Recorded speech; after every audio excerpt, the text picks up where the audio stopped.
Hey guys, Will here. So welcome to Assetto Corsa Competizione version 1.9.0. New update dropped last night, Australian time, and today we're going to be checking it out. Now this includes a lot of changes to the physics engine in the way the car handles and a lot of aspects that have hopefully addressed some frustrations that people have had with this sim historically, including myself. Now there was also a new DLC package that was released too, the 2023 GT World Challenge package. We'll have a look at that a little bit later on in today's video.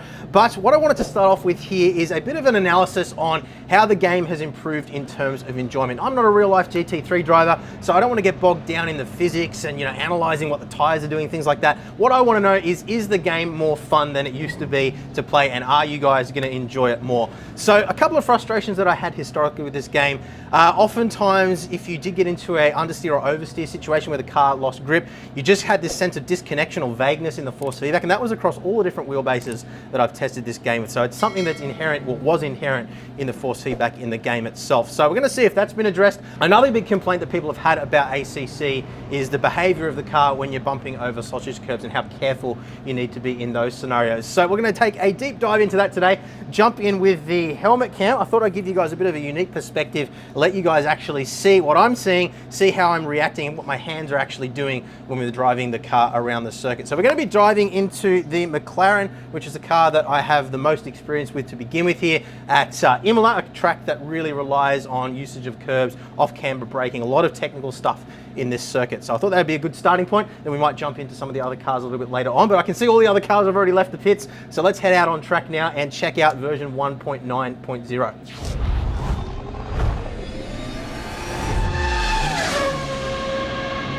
All right, so helmet cam's on. Let's head out here. Now, one of the things that you guys might remember about ACC and that may have frustrated you is that the operating range or operating window for the tires is very, very small. So you had to have the tires around the sort of 27.4 to 27.7 range in terms of pressure.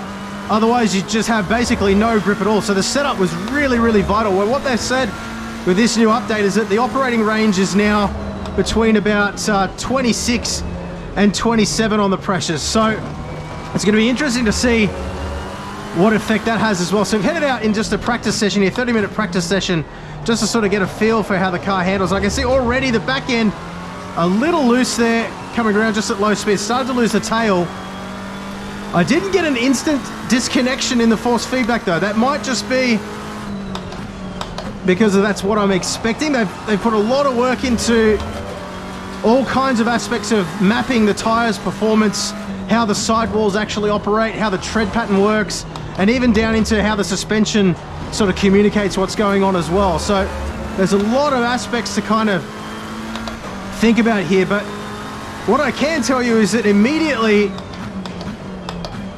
I'm feeling a little bit more detail in the force feedback, just in terms of how it's communicating what the car's doing relative to the road surface. So the tires are still,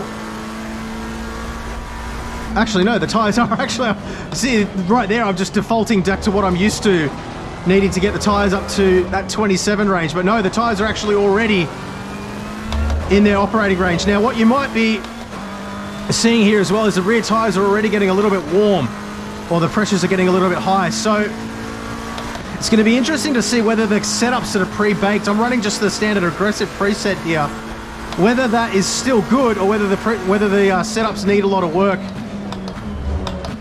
to really get them to work properly with these new physics modeling. But I can imagine that if you have a whole bunch of old setups which you had all configured to the old physics engine, then, or physics configuration I should say, then you may find that you need to tweak your setups just a little bit as well. So it's going to be really interesting to see what people's perspective is on that. But I'm just deliberately running out onto the curves a little bit here, just sort of getting a sense of what the car's doing. There's definitely more granular detail in those track surface variations. So I think it's the suspension compression and bump actually being communicated through the steering. So if I bump over these sausage curves, I get more of a sensation in the steering than I did before. It doesn't just sort of feel like I'm crashing into them. We haven't really tried to take them at high speed yet. We'll bump up over this guy too, and I just feel more of a sense of control with the car than I did before. So let's pick up the pace a little bit now. I think this aggressive preset might actually be running the tire pressures a little bit too high. So hopefully that is something that they can address. It's not hard to just bump them down yourself, but see the little slide there, the tail slide. I was able to catch that pretty instinctively, and it did definitely feel like it was communicating more of what the car was doing. It wasn't just that instant sensation of disconnection like what we've had previously. So let's try to cook in a couple of fast laps now. I'm still instinctively sort of trying to avoid those curbs. Let's try to go through here full tilt. Run a little bit wide. Such a nice sensation. Bumping over those ripple strips though. Be a little bit more aggressive here. Yeah, I could attack that a lot more than I have been able to previously.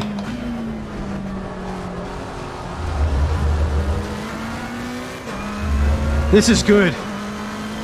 I mean, it's not an absolutely massive difference. Like I wouldn't say it's, I mean, it is game changing. I mean, that's such an overused term that it's kind of, I guess, it does change the game, but it's not, I think, so much that it fundamentally changes the approach to the game, if that makes sense. But I think I do feel more connected to the car than I did before. So that's definitely a good thing. Let's, even just when I put the power down then, I got a sensation of the back end squirming around a little bit, and I was able to make those little micro adjustments. Now, another thing that they have tweaked as well, they say, is the traction control mechanisms. So I am just running the standard aggressive preset traction control level of 3 here. But what they've said is that they've made it a little bit more communicative, I guess. So I'm going to wind it down to traction control level 1 now and see what that does on corner exit. That's one of the really frustrating things about ACC as well, is if you don't get your traction control set correctly, you lose a lot of exit speed because it just runs into throttle cut when it really doesn't need to.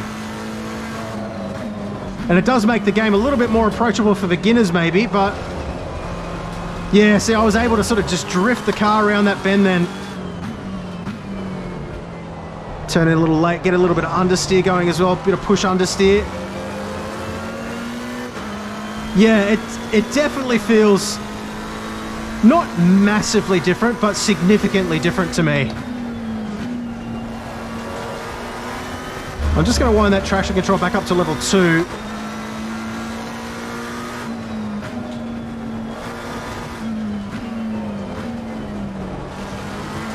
Bump up over these ripples. We'll be a bit naughty, a little bit a little bit naughty there, but there's absolutely more communicated detail in those bumps. It does a really, really nice job there, and it does feel like you're able to attack it a little bit more. So I'm going to try and pick up the pace a little bit more now.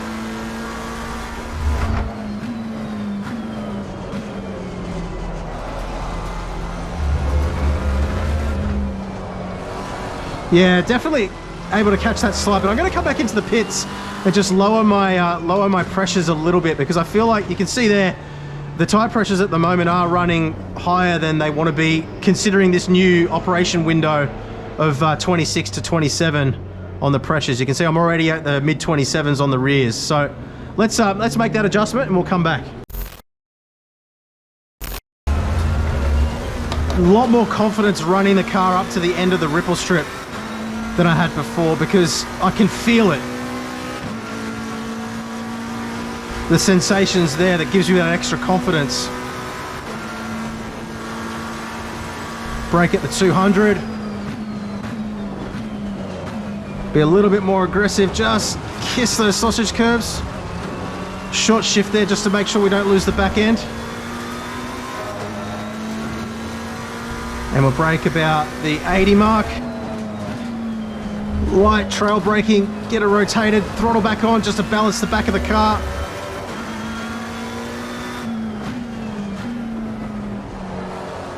Still losing the back end there, just that little bit.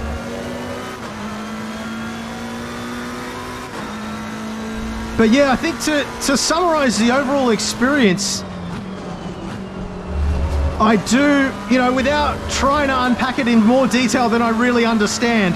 And if you really want to understand the nitty-gritty of exactly what they've done, I would highly recommend go watch Aris Drive's channel. I'll put a link down in the description below. He's one of the developers, and he actually went through and explained all the changes that they've made in greater detail than I'm even going to attempt to touch on. But in terms of the enjoyment level, it is definitely, well, even just then, like, it actually ripped the wheel out of my hand going over that bump. Just the transition, the way the angle of the steering was when I went across, it actually whipped the wheel out of my hand, which I've never had happen in ACC before. But I definitely, absolutely, unequivocally feel more connected to the car than I ever have before. And that ultimately translates into confidence, which translates into more enjoyment, because if you feel like you can drive the car confidently, you're obviously going to enjoy the experience more as well. So let's jump in now and quickly check out some of these new cars as well. We might take them for a drive around Mount Panorama, and then we might save Valencia for another video. I think if you guys are interested in checking that out too, we might do a race video there, give myself a chance to learn the circuit, because I've never done a lap there. I don't know the circuit layout at all. It's going to be pretty boring watching me drive around a track that I don't know. So let's jump in. Maybe we'll do the Ferrari first, take it for a spin around Mount Panorama. All right, so here we are in the Ferrari 296 GT3 2023 edition. First time I've ever driven this car in any sim. Let's see how she drives. Listen to that engine scream. I think I can... When I lift up the throttle, I can hear a little chirp there. I'm not sure if this car's turbocharged or not. It sounds like it is. There's definitely something there. All right, let's be a little bit careful now. I'm just running the standard setup here. I haven't gone for the aggressive preset because, again, I'm not sure exactly what it's going to do with pressure. So we're just running the default setup here. Whoa, very twitchy. So much more twitchy than the McLaren is. Really sensitive on the inputs, but that's okay. How good is that engine sound? That really nailed the... you can hear the way the engine reflects off the walls as well when you get up close to them. We've got a whole bunch of Ferraris out on the circuit at the moment. What do you think about the rear end? I'm not absolutely sold on the way that looks. What do you guys think? Definitely sounds the part though. I think I prefer the look of the 488. I'm probably going to get absolutely murdered in the comments for saying that, but that's my honest opinion. Alright, let's get after these guys. Oh man, it sounds good. Tire pressures are still a little low. That's okay.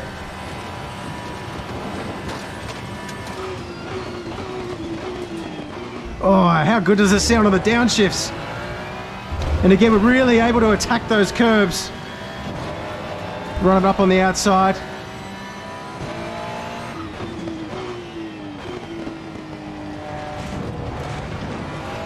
Yeah, see, that would have, I mean, obviously I haven't driven this car before, but any other car before doing that would have just pretty much sent me into a tail slide.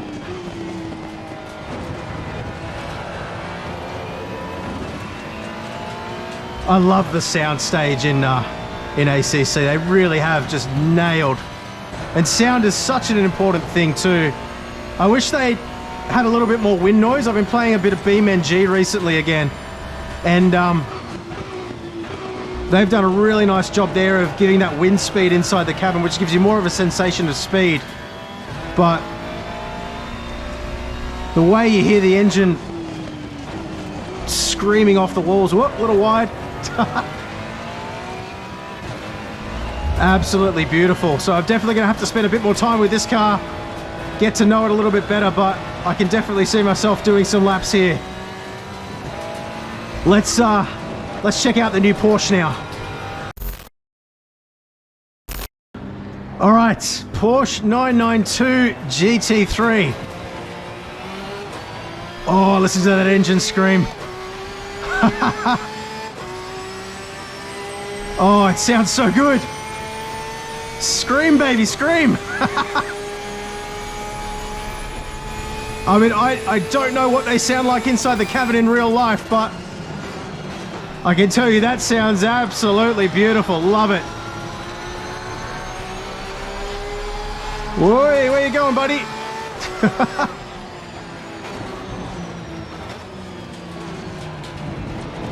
Doesn't feel all that different initially to the sensation I get driving the Ferrari. And again, we'll save the really detailed analyses of these cars until I've really put some time into driving them. I can really sort of feel the differences between them, but don't crash into the Porsche. How good is that engine scream? The other thing I love about this immediately too is the visibility. You can actually see the mirrors in this car.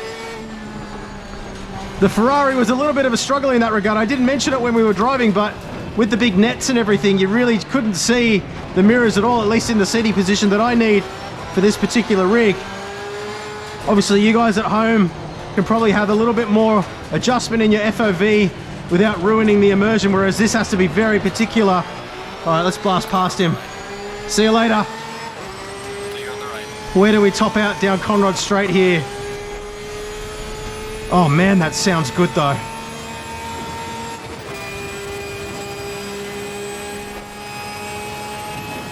Go, baby, go.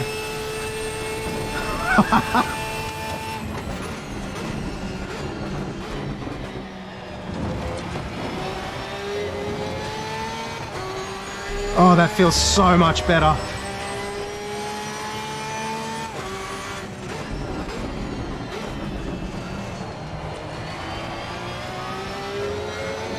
I mean, I know I keep saying it, but I feel so much more connected to the cars now than I did before.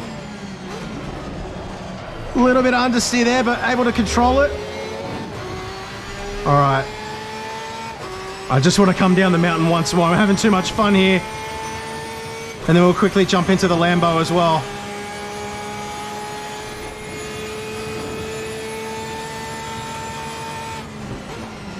I think I still have one more gear to go there.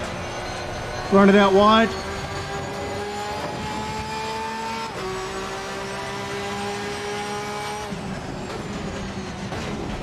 Whoa, a little bump there, set me a little bit off. Oh no, I broke the Porsche. Just a flesh wound.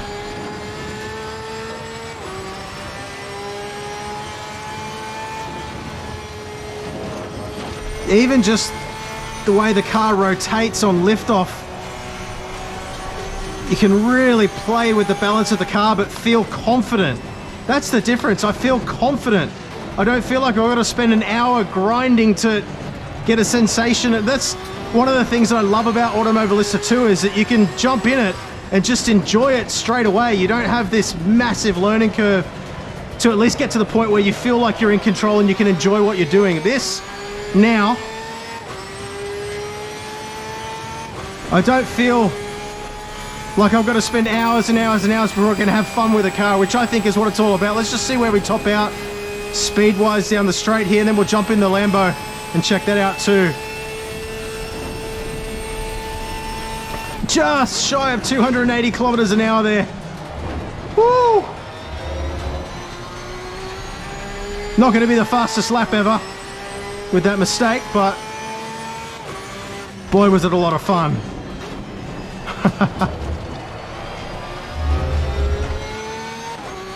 Oh man, all right, let's check out the Lambo.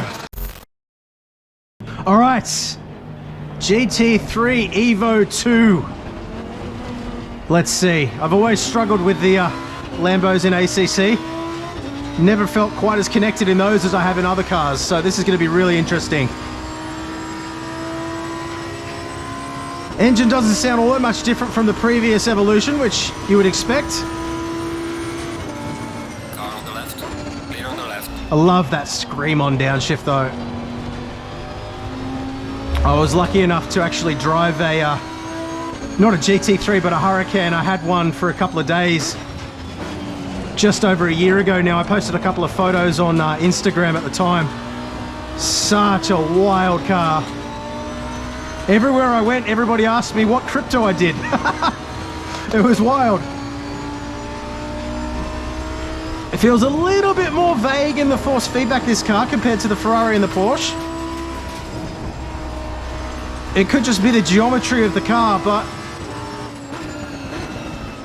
again, this is just an initial impression, by no means a detailed technical analysis, but God, it's a good looking car though, isn't it? Look at that. Much better looking than that Ferrari in my opinion. All right, we'll blitz him down the straight here, get a good exit, power down early, there we go. All right, see ya. Clear on the right. Yeah, it just feels a little bit more, I guess, almost notchy, this car. But, I mean, you might like that, I don't know. Maybe you'll really like the sensation you get driving this, but for me, maybe I'll get used to it. That scream on downshift though. Woo. The sound is just so immersive with this game. I really do love it. All right, let's bring it round. Definitely need to spend more time with this car, I think, to fall in love with it. Like, I mean, that Porsche, the sound of that Porsche immediately just drew me in. All right, let's wrap this up with some initial impressions and some conclusions. All right, so initial impressions here. I think, firstly, if you're somebody that bought ACC, maybe didn't like it or fell out of love with it over time and uninstalled it, definitely would recommend reinstall it, at least try it. I think you may find that you fall in love with it all over again. The changes aren't massive, they aren't, you know, completely earth-shattering, but there's just something there now that was missing. But you can see the excitement on my face. You know, I love ACC already, but these changes just make it that little bit better, and they really do bring that extra element into it that I just felt was missing before. I just feel that little bit, I mean, again, just to summarize overall, I just feel more connected to the car overall. I feel greater sensation of what the car's doing underneath me. I haven't been able to sort of pinpoint exactly what that is, and as I said before, I'm not a GT3 car driver, so I'm not going to try and, you know, tell you, oh yeah, it's because of this or whatever. But overall, you know, all the things that they've done combined together give you a greater sensation of connectedness to the car, and ultimately that results in a higher level of enjoyment as well. Now, I think in terms of the DLC, that's that new Porsche, whoo, I love it. At the end of the day, you're paying for 3 new cars, a new track as well. We haven't looked at the track yet. I'll learn that before we do a video on that guy. You're paying, what is it, around about the same kind of price as you're paying for 1 car in iRacing. So I think it's pretty good value. I think if you're playing on online servers, then chances are you're going to run up against these new cars and this new track anyway, so probably a bit of a no-brainer there. But I don't want to talk you into spending money. I think really the big talking point here is that the update, which is free for everybody that owns the game at least, is a really big step forward. And I guess we should also comment as well that if this is the development direction that they're going with Assetto Corsa 2, I'd imagine that they are, you know, doing quite a bit of development concurrently between the 2 sims, and a lot of what we're seeing here is probably, you know, stuff that they've developed for AC2.